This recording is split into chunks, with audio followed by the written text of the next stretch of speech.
अस्सलाम वालेकुम, कैसे हो मेरे भाइयों और बहनों।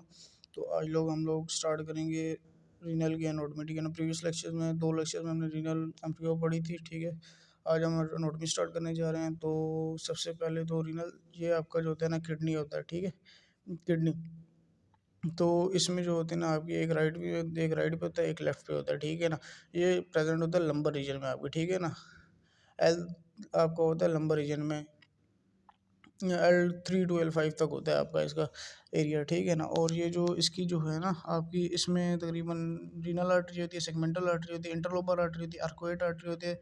और जो रीनल आर्टरी होती है वो सब डिवाइड होती है रीनल वेन में। सेगमेंटल आर्टरी आपकी उस सब सेगमेंटल आर्टरी से जो आगे फिर उसकी कॉम्बिनेशन से इंटरलोबर आर्टरी बनती है, इंटरलोबर कॉम्बिनेशन की आर्कुएट आर्टरी बनती है।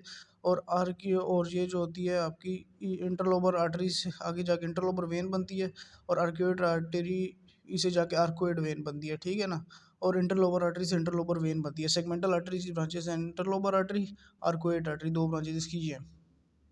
और ये सारी रीनल आर्टरी की जो जितनी भी ब्रांचेस हैं ना,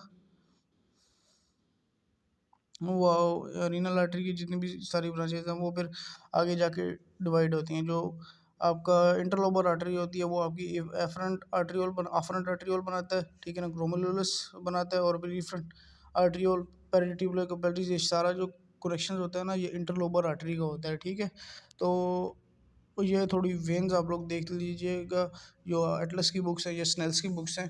ठीक है ना, मैंने आपको क्विक रिव्यू थोड़ा सा दे दिया। ठीक है, तो left renal vein receive the 2 additional when, उसमें दो जो लेफ्ट किडनी होता है ना, लेफ्ट रीनल वेन उसमें 2 एडिशनल होती है, एक लेफ्ट सुप्रारीनल वेन होती है, लेफ्ट गोनेडल वेन होती है। सुप्रारीनल जो वेन है वो ब्रांच है लेफ्ट फ्रीनिक नर्व की। ठीक है ना, और लेफ्ट गोनेडल वेन भी फ्रीनिक नर्व में ड्रेन करती है। और रीनल मेडुला वो आपकी T10 में फॉल करती है। ठीक है ना, लिम्फेटिक ड्रेनेज इनकी है।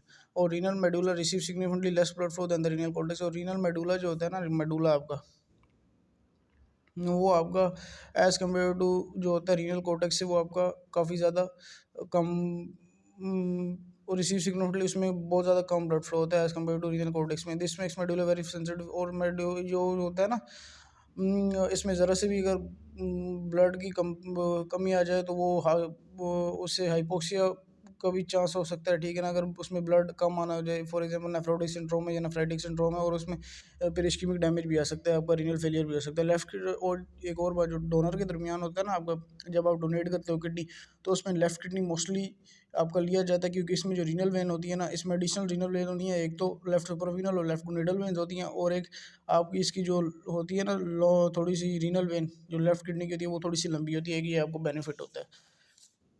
ठीक है, अब ये आपका एक और मैं बहुत इंपॉर्टेंट पॉइंट बताने जा रहा हूँ। ठीक है, इसमें से जो होता है ना जक्स्टामेडुलर मैकुलर डेंसा सेल और मेसेंजियल सेल्स। ठीक है ना, मेसेंजियल सेल जो होते हैं वो मॉडिफाइड स्मूथ मसल सेल्स होते हैं। जक्स्टामेडुलर मैकुलर डेंसा ये आपके बनाते हैं जक्स्टाग्लोमेरुलस अपरेटस। ये आपका बहुत इंपॉर्टेंट है, ये आपको आगे भी काफ़ी ज़्यादा काम आएगा। ठीक है ना, और ये आपका बोमेंस कैप्सूल होता है। ठीक है, ये आपके इफरेंट आर्टरियोल है। ठीक है ना, ये डिस्टल कन्वोल्यूटेड ट्यूब्यूल है, ये एंडोथेलियल सेल्स हैं, ये इफरेंट आर्टरियोल है नीचे की तरफ।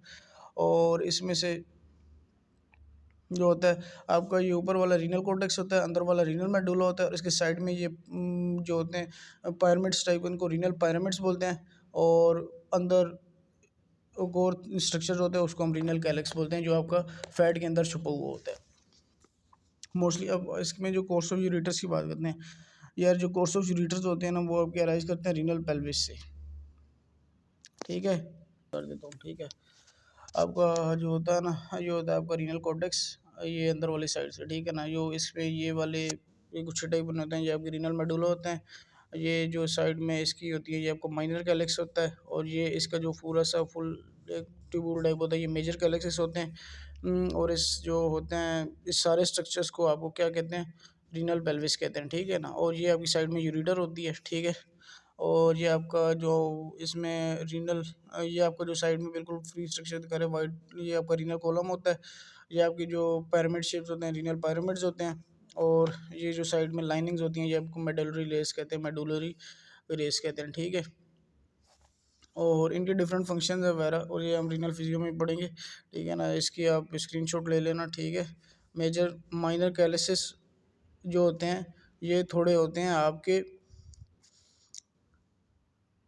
आउटसाइड की तरफ होते हैं, ठीक है ना। और मेजर कैलिसिस जो होते हैं वो आपके इनसाइड द रीनल पेल्विस होता है, ठीक है ना। Inside the renal pelvis, major minor calyces outside the renal pelvis थोड़ा सा होता है, और मेजर कैलिसिस आपके होते हैं इनसाइड द रीनल पेल्विस। ये चीज़ें याद रखनी है। और यूरेटर होता है आपका, ये यूरेटर है, ये आपका रीनल पेपिले हैं, ठीक है ना। पायरामिड के जो आउटर मोस्ट स्ट्रक्चर होगा उसे हम रीनल पेपिले बोलते हैं, ठीक है ना। रीनल कॉलम जो बीच में से फ्री स्पेस होती है, और ये वाला जो ऊपर से आउटसाइड पायरामिड्स का आउटसाइड स्ट्रक्चर होते हैं, ये आपके होते हैं मेडुला।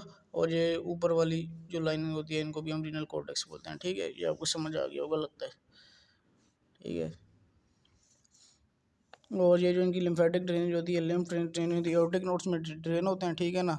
इनमें होती है जो इन्फीरियर फ्रीनिक आर्टरी की ब्रांच होती है, एओर्टा रीनल आर्टरी सप्लाई दी ग्लैंड, वो मैंने आपको पहले बताया था। गोनेडल आर्टरी होती है रेफ्रीनिक आर्टरी में, और एक और ब्रांच होती है, ठीक है, लेफ्ट सुपरवीनल ड्रेन, वो आपकी फ्रीनिक आर्टरी सी ब्रांचेज होती हैं, ठीक है।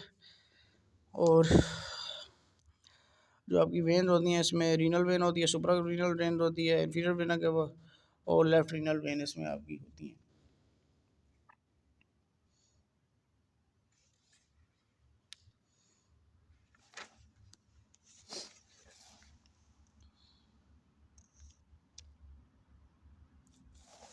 ठीक है, आई होप सो समझ आ गया होगा। तो उसके बाद हम कोर्स ऑफ यूरेटस की तरफ जाते हैं। कोर्स ऑफ यूरेटस में आपका राइज फ्रॉम रीनल पेल्विस, ये रीनल पेल्विस से राइज होता है, travel under goes gonadal arteries.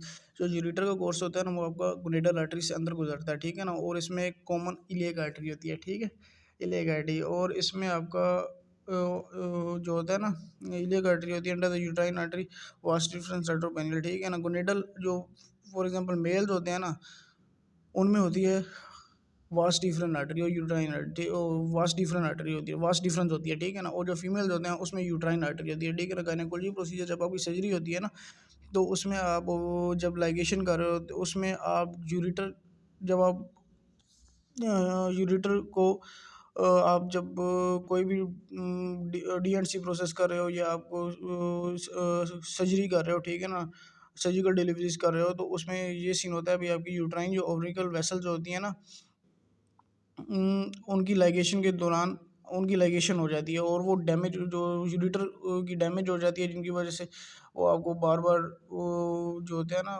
आपको वॉशरूम की तकलीफ होती है। और वो अगर inside the pet, inside the अगर हो जाए ना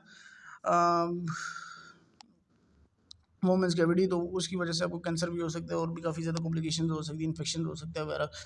तो लाइगेशन ऑफ यूरिटाइन एंड ओवरियन वेसल्स का ये मतलब है कि आपकी ये कोर्स ऑफ यूरिटर, ये अंडर द वो कोर्स ऑफ यूरिटर ऊपर होता है, और यूट्राइन और जो होती हैं वास्ट डिफरेंस ये नीचे होती हैं। तो मोस्टली के लिए जब आप डिलीवरी प्रोसेस कर रहे होते हो, तो इसमें एक तो यूट्राइन और ओवरियन वेसल्स ख़राब हो सकती हैं, और यूरिटर भी डैमेज हो सकती है, ठीक है ना, और लीक हो सकती है।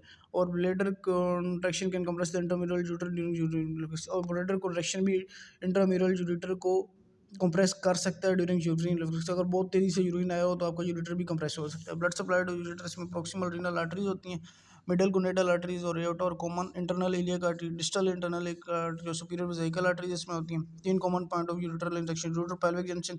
एक तो ये बच्चों में बताया था जब आपका यूरिटर जेनिटल साइनस और मेटानेफ्रिक मेसेंचाइम, और आपका जो होता है मेटानेफ्रिक डक्ट कम्प्लीटली तरीके से अगर ये डिफ्रेंशिएट ना करे, तो उसमें आपको यूटर पेल्विक डिस्टेंशन होगा, कि या तो आपका किडनी नहीं बनेगा। पेल्विक इनलेट, यूटर वेसाइकल जंक्शन, आपकी यूरिटर और वेसाइकल जंक्शन, यही जो है आपकी ligation of uterine during delivery, जो फीमेल में होता है। और पेल्विक इनलेट, अगर पेल्विक बोन आपकी नॉर्मल नहीं है और आपकी डिलीवरी हो रही है, ठीक है ना, तो उस वजह से भी आपकी यूरेटर कंप्रेस हो सकती है, और आपकी जो यूट्राइन आर्टरीज हैं और वास्ट डिफरेंस आर्टरी हैं, ये भी इनमें भी इशूज हो सकते हैं, ठीक है ना। यूटर जो होती है ना, और जो यूरेटर होती है ना, वो आपकी वास्टी फंस, यूरेटर आपकी अंदर होती है वास्टी फंस और मेल की, ठीक है ना। यूरेटर और फीमेल में होती है यूट्राइन, यूट्राइन सॉरी है यूट्राइन आर्टरी ऊपर होती है, और यूरेटर आपकी जो होती है वो नीचे होती है, ठीक है ना। मेल में जो तो वास्टी फन ऊपर होता है, यूरेटर आपकी नीचे होती है, ठीक है ना। ड्यूरिंग डिलीवरी उसकी कॉम्प्लिकेशंस आ सकती हैं, ठीक है ना। आपकी यूरेटर डैमेज हो सकती है ड्यूरिंग को कंप्रेस हो के, तो वो सीन होता है आपका, ठीक है ना। तो आई होप ये समझ आ गया होगा आपको।